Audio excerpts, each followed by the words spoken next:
Remittance যোদ্ধাদের বীরের মর্যাদা দেওয়ার আহ্বান জানিয়েছেন জামায়াতে ইসলামের আমির ও সংসদের বিরোধী দলীয় নেতা ডক্টর শফিকুর রহমান। সংসদে তিনি বলেন, সরকারকে ফিনান্সিয়াল রেমিটেন্সের পাশাপাশি ইন্টেলেকচুয়াল রেমিটেন্সের উপর জোর দিতে হবে। এই বিষয়ে বিরোধী দলীয় নেতার সাথে একমত পোষণ করেন স্বরাষ্ট্রমন্ত্রী সালাউদ্দিন আহমদ। আর সরকার দলীয় সংসদ সদস্যরা বলেছেন, প্রবাসীদের অধিকার রক্ষায় নেওয়া হচ্ছে নানা পদক্ষেপ। শফিকুল ইসলামের রিপোর্ট।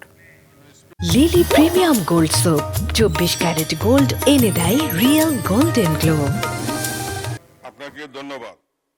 ত্রয়োদশ জাতীয় সংসদের দ্বিতীয় অধিবেশনের চতুর্থ দিনেই প্রবাসী শ্রমিকদের নিয়ে প্রস্তাব আনেন বিরোধী দলীয় নেতা ডাক্তার শফিকুর রহমান।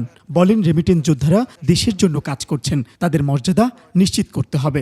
এই সব কিছু মিলে আমরা যদি একটা টোটাল প্যাকেজের দিকে যাই, তাহলে আমি রেমিটেন্স বাড়ার উদ্দেশ্যে বলছি না, আমি বলছি মানবতাকে সম্মান করার উদ্দেশ্যে আমরা এই কাজগুলা করলে আমি বিশ্বাস করি এই রেমিটেন্স দ্বিগুণ তিগুণ বেড়ে যাবে ইনশাআল্লাহ। দেশ এবং জাতি বেনিফিটেড হবে, তারা বেনিফিটেড হবে, সম্মানিত বোধ করবে।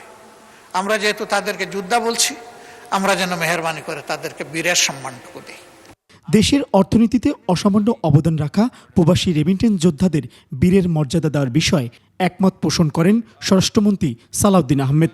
বলেন, বিমানবন্দরে প্রবাসীদের যথাযথ সম্মান ও অগ্রাধিকার নিশ্চিতে স্বরাষ্ট্র, প্রবাসী কল্যাণ, পররাষ্ট্র এবং বেসামরিক বিমান পরিবহন মন্ত্রণালয়কে নিয়ে একটি সম্মিলিত ওয়ার্কিং কমিটি গঠন করা হবে।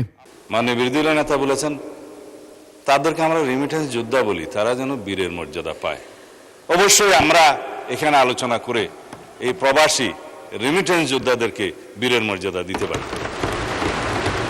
প্রবাসী কল্যাণ প্রতিমন্ত্রী নুরুল হক নূর বলেন, নির্বাচনী অঙ্গীকার অনুযায়ী 1 কোটি কর্মসংস্থান সৃষ্টির লক্ষ্যে বিশ্বের বিভিন্ন দেশে বাংলাদেশি কর্মীদের চাহিদা যাচাই করছে সরকার।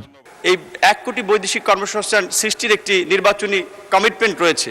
সেই অনুযায়ী আমরা মন্ত্রণালয়ের পক্ষ থেকে আমাদের বিভিন্ন বৈদেশিক দূতাবাস এবং মিশনগুলো থেকে আমরা একটা চাহিদাপত্র সংগ্রহ করেছি, যেখানে তারা আমাদেরকে 1 কোটি প্লাস 1 কোটি 8 লাখের মতো তারা ইতিমধ্যেই আমাদেরকে একটা চাহিদাপত্র দিয়েছে।